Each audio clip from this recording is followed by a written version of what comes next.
na cadre ya opération Sokola Ngiringiri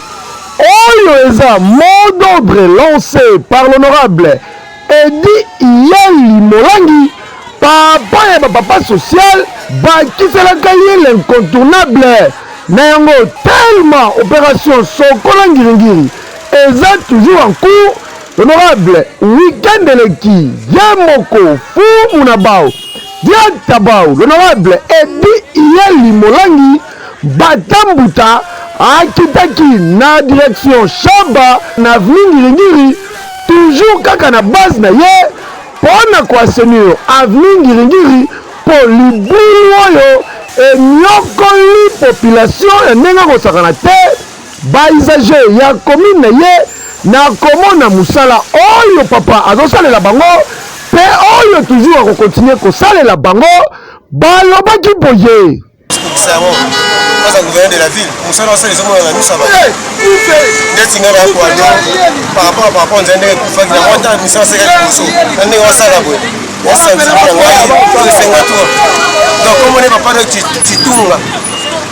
Titunga, ça va pas me faire un parce que je vais pas mon élève, ça va chasse mobile, bon message nga na ozaka et la osa musala ne bien et so mona po aza mona ngeli donc to vote e pamba te aza mona ngengi aza molobeli na biso alobelaka biso vraiment musala osala nga na mona ngeli naza ana shaba donc tant moi mabe moso eza to nzele baby ayaka ka vraiment donc na mona kaye akoya abongisi azo bongisa kini bopeto pezo leka samedi ezo komba matiti pezo kende vraiment on a quoi que le bakay ngwana na PC merci be na musala zo sala a continuer ko sala bongo a umela na e biso zawana to kuna e musala osale mona na biso kyo na minga olobate na bwaki ka ba fleur na ve boulot kitoko a sa boulot bien vraiment tout va bien donc minga olobate to lo ba suite to musala yango ezo sala match ezo mona na to lo ba suite to tala kaka bao basalaka te batala ne via osala bango mpe soki baodonke badonke na bango me via osala bulo na ye kolongo wana inde direction elenyesa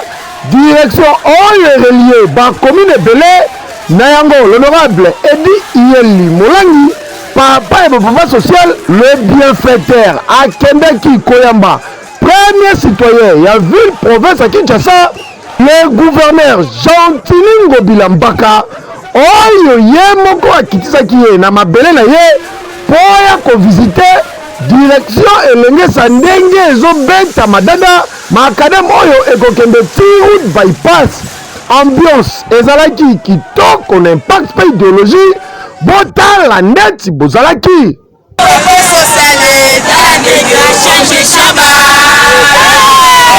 l'honorable Edi Iyeli Molangi bakutani na premier citoyen ya ville province ya Kinshasa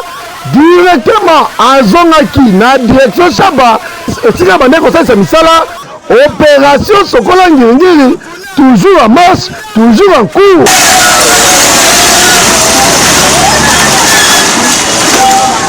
Tala yo mwana Ngiringiri bisika ozali bongisa lopango na yo kobwaka matiti pamba te komba esika ozali zala propre po opération Sokola Ngiringiri etali mwana Ngiringiri nyonso tshabo peto esika ozali po lobi Ngiringiri ezala côté parmi ba meilleure commune. Papa social oza vraiment molongi, on n'aime pas la commune comme ça et puis ça joue à te. Que yo